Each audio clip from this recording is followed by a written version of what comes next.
So there's something on my mind, and I thought what better way than to ask you guys and make a video about it. Obviously, if you clicked on this, maybe the subject resonates with you, or maybe you're just curious.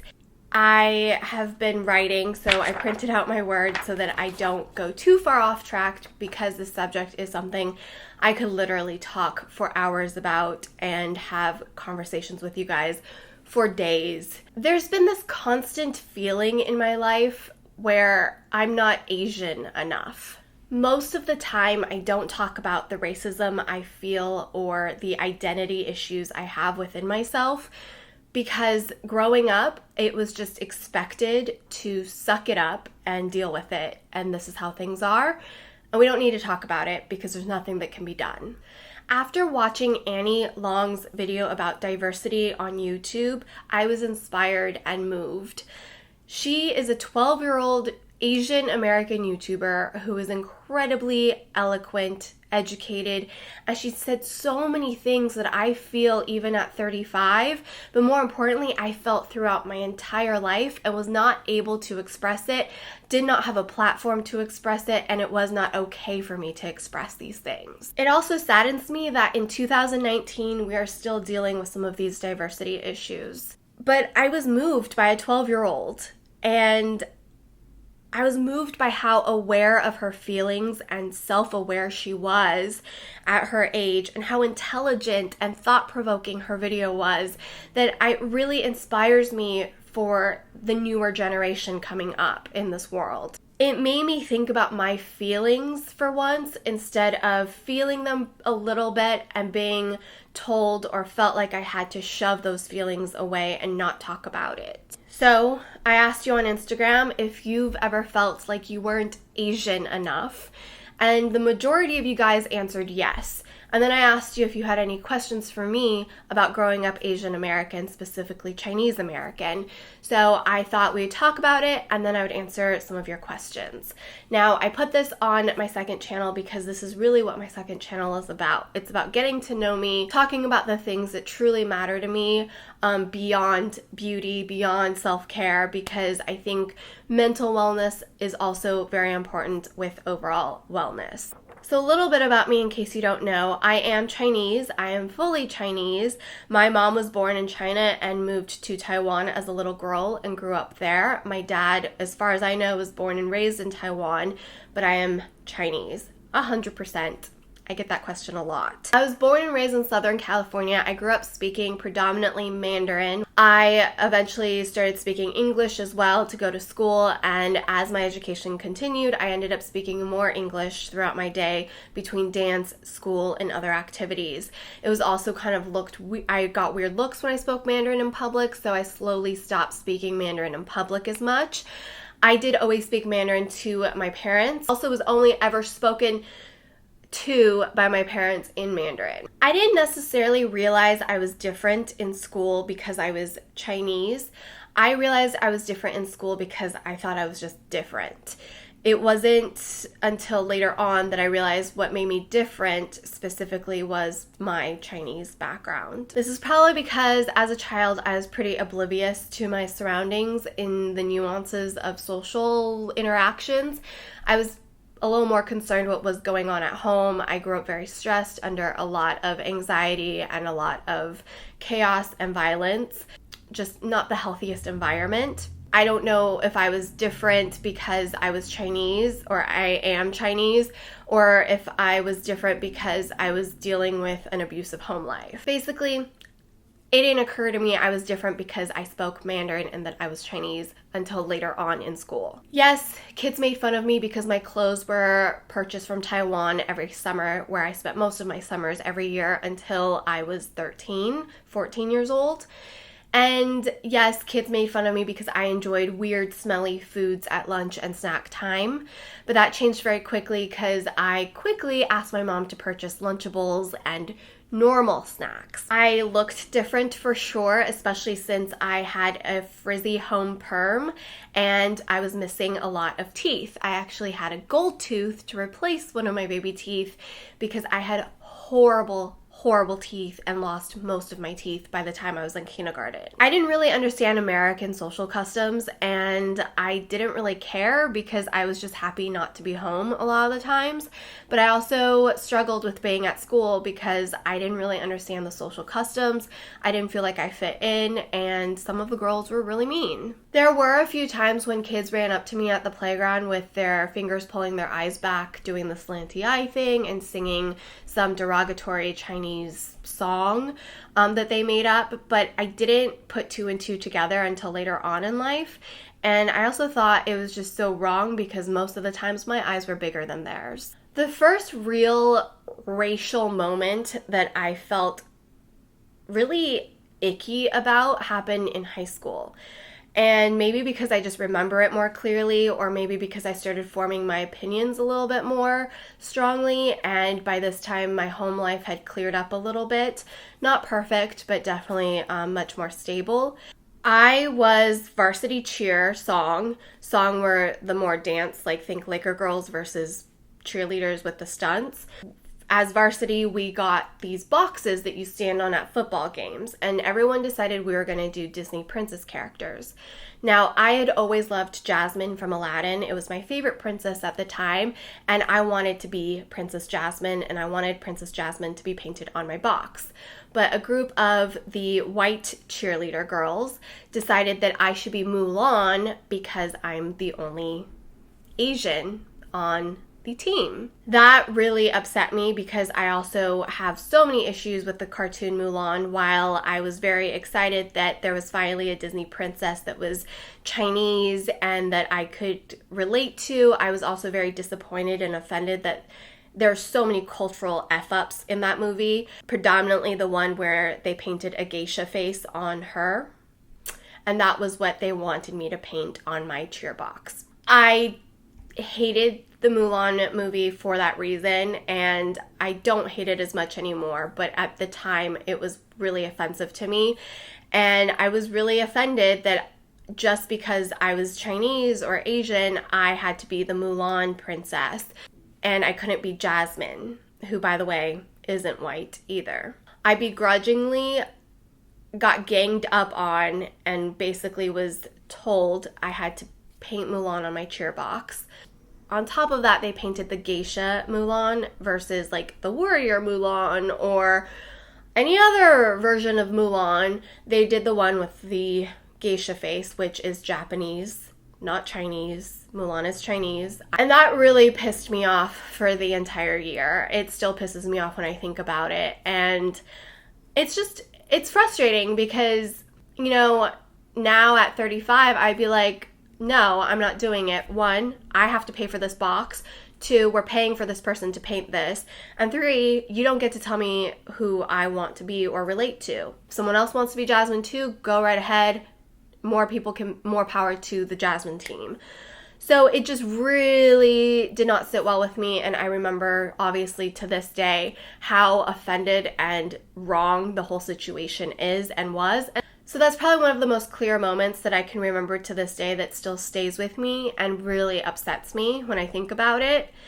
Then, of course, being a young actor and auditioning in LA, I was made very aware of the fact that I was Asian, specifically Chinese. And everybody seemed to think this was a great thing because I was different and I wasn't just another one of the crowd. But while it was a good thing and I did get a lot of success because of it, I got a lot of auditions, I booked a lot of roles, I also was able to have really great representation. I also never actually booked an Asian role. I always booked the all ethnicities role because I was never Asian enough. Even though I spoke Mandarin fluently, even though I went to Chinese school for 6 years of my life, I was not considered Asian enough by Hollywood standards. So this was the first time where I really noticed that. And growing up in school, I also felt like I didn't quite fit in with the super Asians who were really good at math, who are really straight A students, who listened to their parents, who played piano, and all the stereotypes, right? Because while I am 100% Chinese, have very Asian parents, my parents weren't really into school.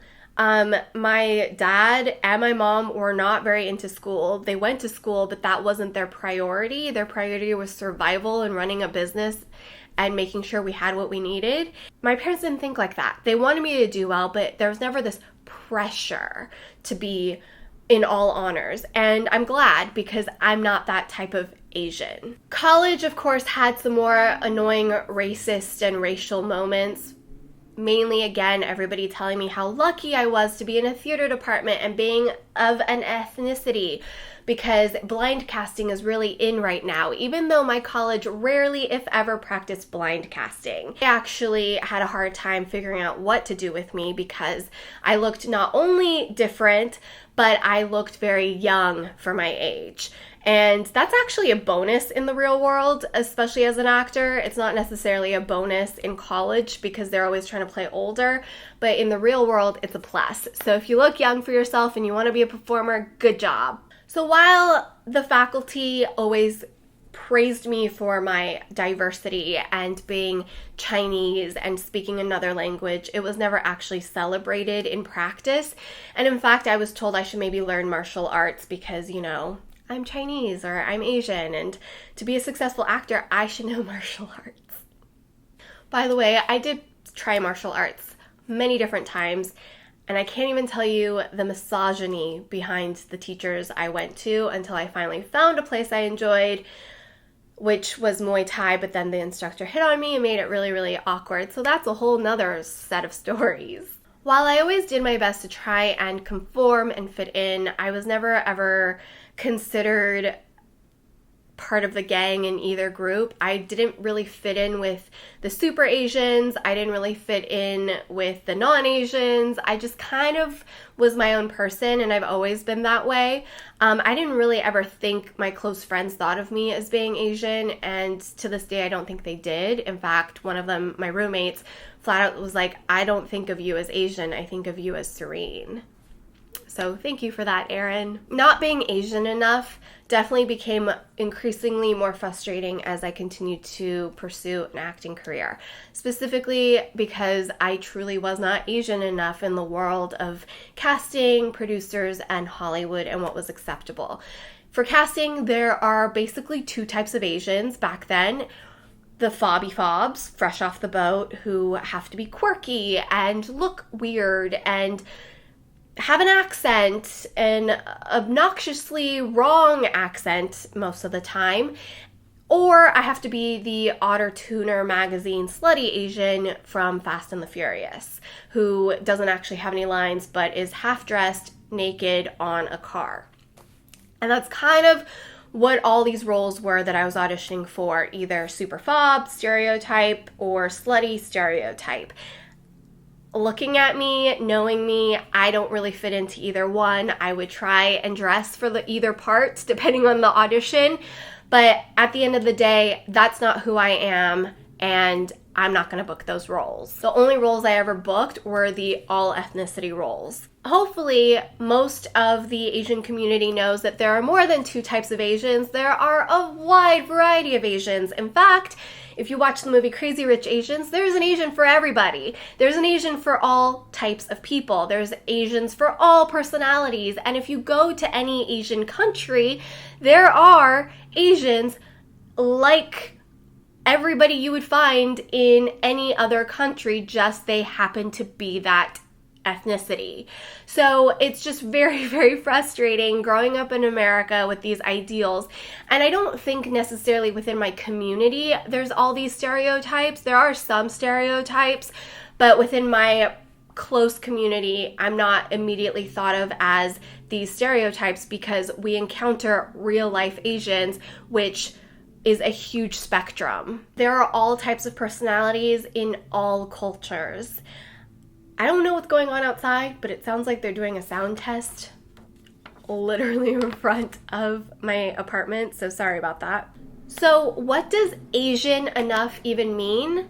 So at first I thought about how I never felt Asian enough, or I was never Asian enough for the professions that I was going after. And I sat with this for a while, and then I thought, what does Asian enough even mean?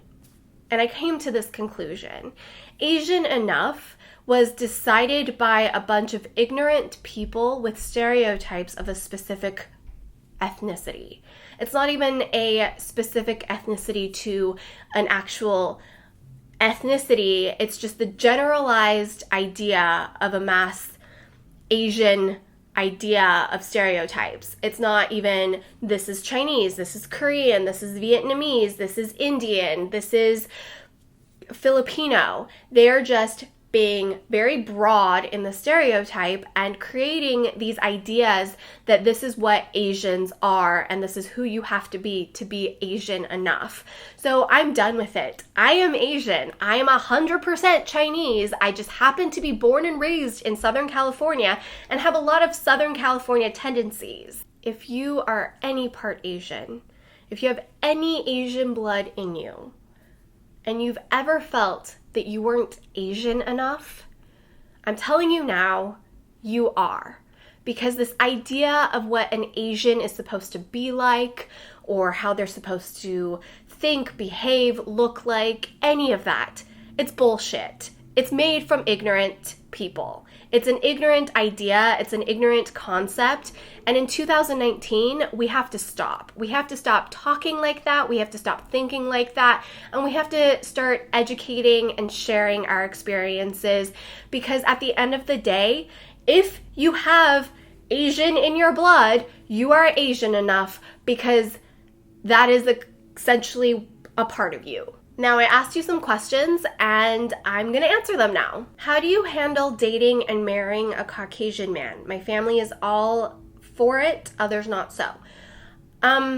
It really wasn't an issue with any of my family members except my dad. He doesn't really get a say. Are you fluent in Chinese? If not, how did that affect you growing up? I am fluent in Mandarin. Since my mom got sick and passed away, my Mandarin skills have literally dropped tremendously because I rarely ever use it, which is unfortunate and very sad. It is something that Chris and I talk about because if we have kids or when we have kids, we want our kids to speak Mandarin. My Mandarin sucks balls at this point. I can understand it pretty well, but I can't find the words sometimes. And I do think in English now, whereas in the past I used to think in whichever language I was speaking. Are there any Chinese traditions you had growing up that you still practice now? Chinese New Year was really big for my mom, and so was the eating the moon cakes and looking at the full moon. My mom, while always celebrated these things, was never that adamant about being like specific and perfect either. She just wanted us all to have dinner together. Chinese New Year, we did the red envelopes and we obviously ate certain foods like dumplings and noodles for long life. Because it's just Chris and myself, for Chinese New Year, we'll just go get some of my favorite foods. And yeah, that's about it. We don't really do the red envelope stuff because we don't have kids. Did you ever feel out of place growing up? All the freaking time. Where or when did you feel culturally belonging the most? I don't know, because this is where it gets hard, because we celebrated all of the American holidays and then we celebrated all of the Chinese holidays and we didn't do either one in extravagance. So I feel like my family just was kind of like this all the way through. So now as an adult, I celebrate the major holidays of both still and I enjoy them. If I have kids, I definitely want to make it a little bit more of a spectacle. I have very American tendencies. I don't fit in when I go over to Taiwan or Hong Kong even sometimes, because I think I'm just my behavior and just the way I speak is very American. But within like the Asian American community, I don't think I'm any more outspoken or any more different than most. I just think when I do go to an Asian country, I am definitely American and they see that. I would like general advice for immigrant parents on raising first-generation American children. Understand that they are trying to just fit in like any other kid and find a balance of letting them know where they came from, celebrating their culture, finding pride in where you come from, and sharing as much history from where you immigrated from, and celebrate those traditions, but allow for the new ones that they want to celebrate as well. I think the hardest thing for me was I really wanted to be a part of brownies, but my mom didn't know what brownies was or Girl Scouts. And by the time I voiced how important it was to me, like, the signups were closed.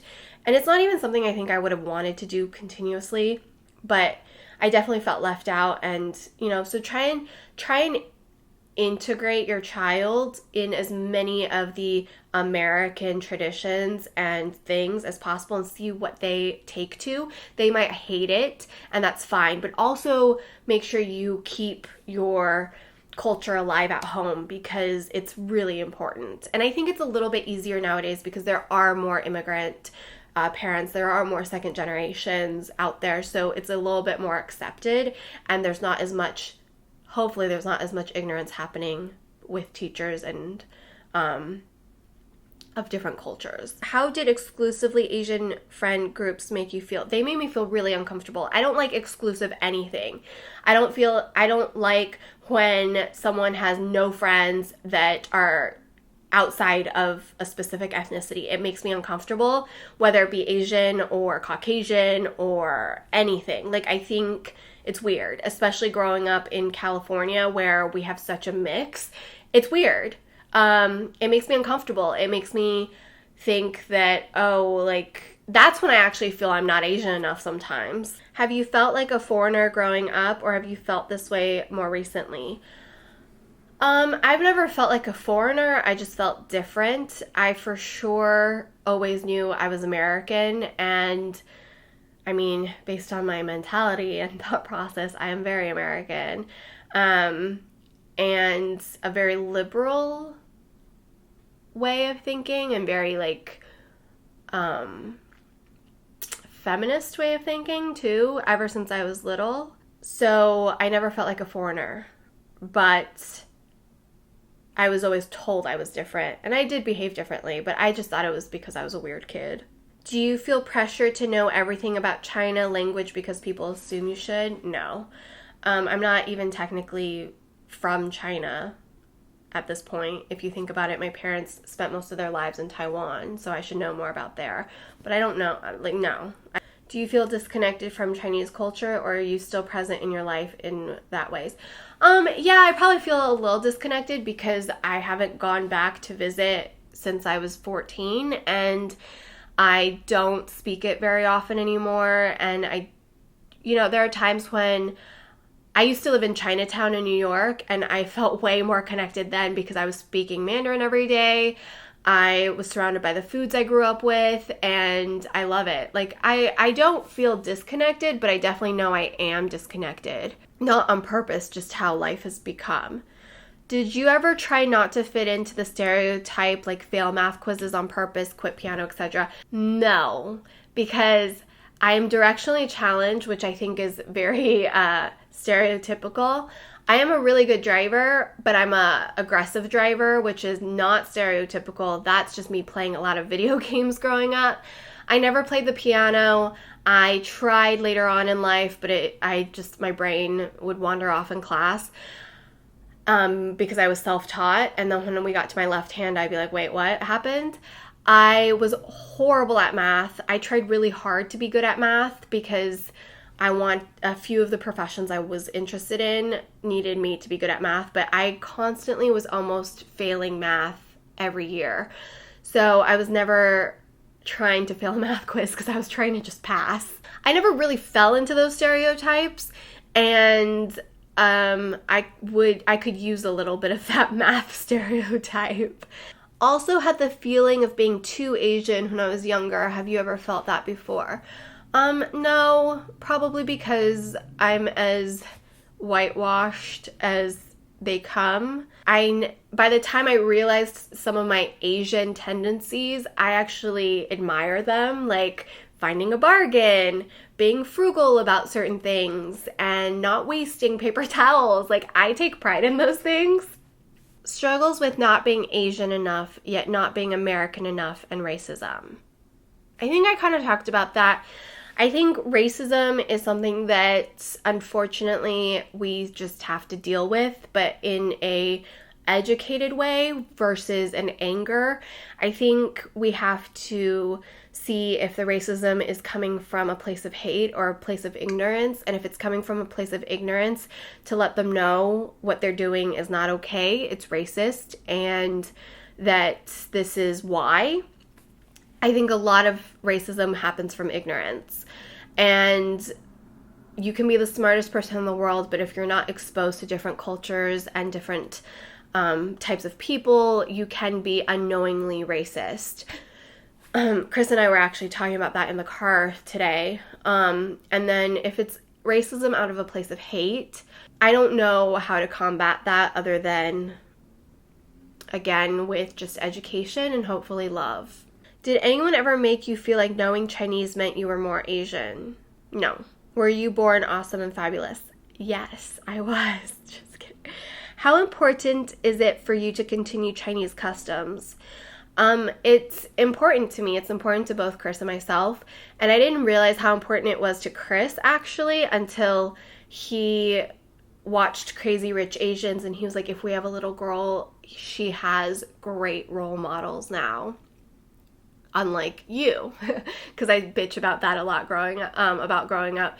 And he was like, you know, if we had a little girl, she has an actor to look up to, like, what's her name? Gemma Chan.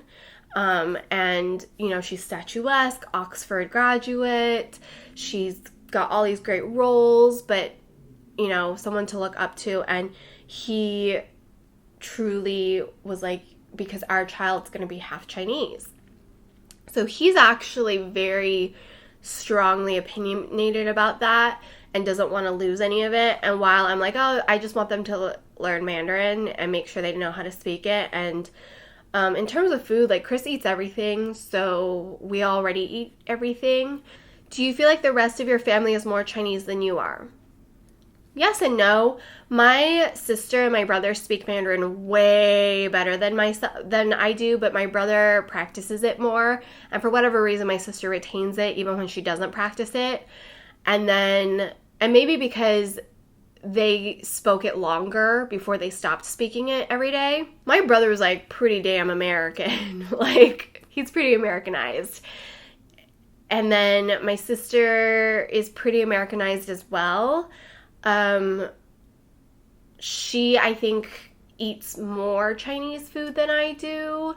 And like I mentioned, their language is better than mine. Do you ever feel not successful enough because you chose a non-traditional career? Yes, but not for the reasons you probably are asking me this. My mom never really expected me to be a doctor or a lawyer or an engineer. That was just never going to be in my cards. You could tell by my aptitude as a kid. I was just drawn to more creative things. And my mom just wanted me to get a job that had health insurance and benefits and a salary. That's what success was to her, was security. But in reality, with the economy these days, there's no such thing, because you could have a 9-to-5 job with benefits and health insurance and they could lay you off tomorrow. The company could go under. You know, lots of things can happen. So in that situation, I struggle with that a little bit, because what my mom defined as success wasn't necessarily what I ended up going with.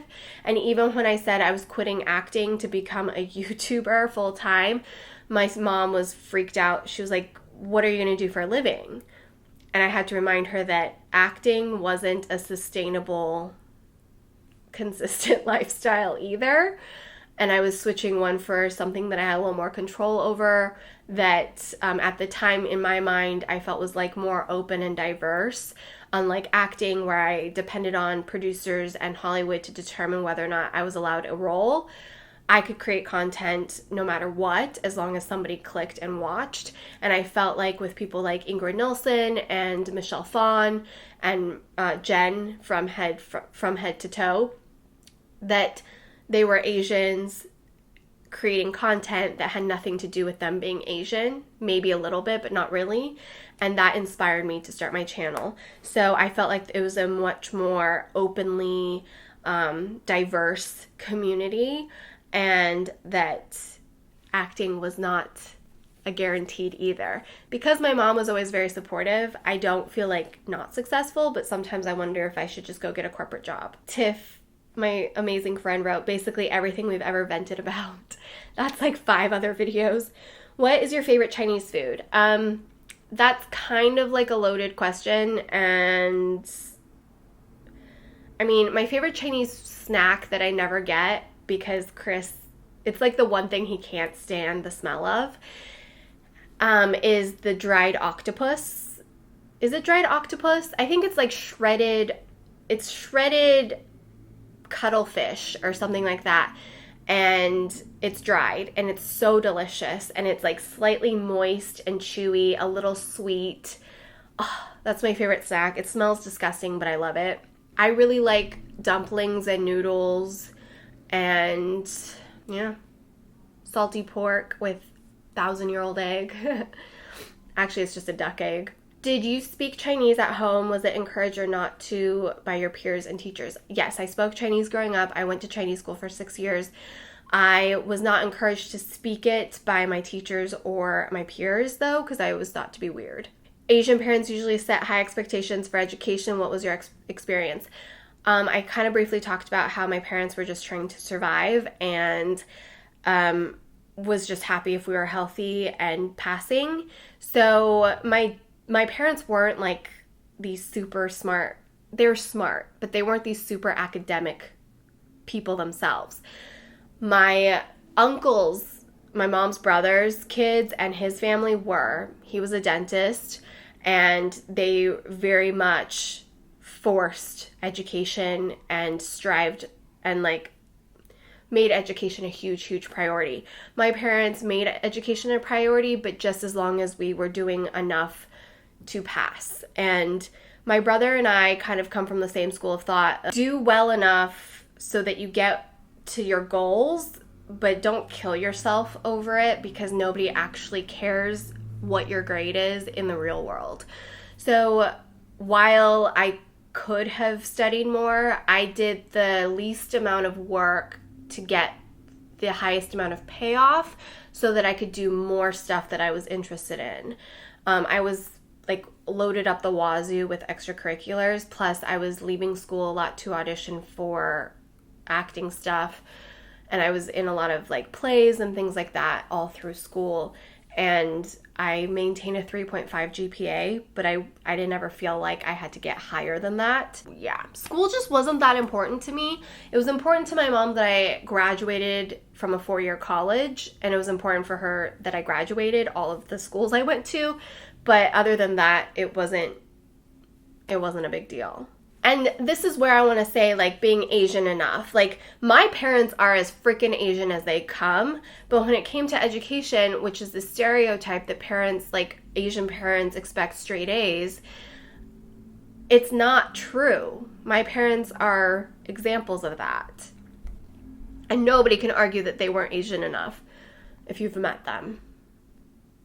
Were your parents narcissistic? My parents were. Nothing was ever their fault. To an extent, my mom was a little bit, but in a funny way.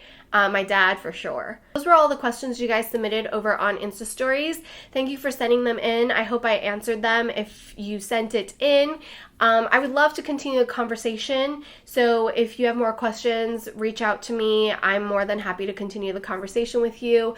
If there's another video you'd like me to discuss about growing up Asian American specifically, or dealing with being Asian American, a specific topic or something like that, I'm happy to make a video. I'm happy to talk to you guys about it. I think it's important to have a conversation, because the best thing we can do is talk about these things, and this way we can all learn from each other's experiences and hopefully grow and either identify with or understand where people are coming from.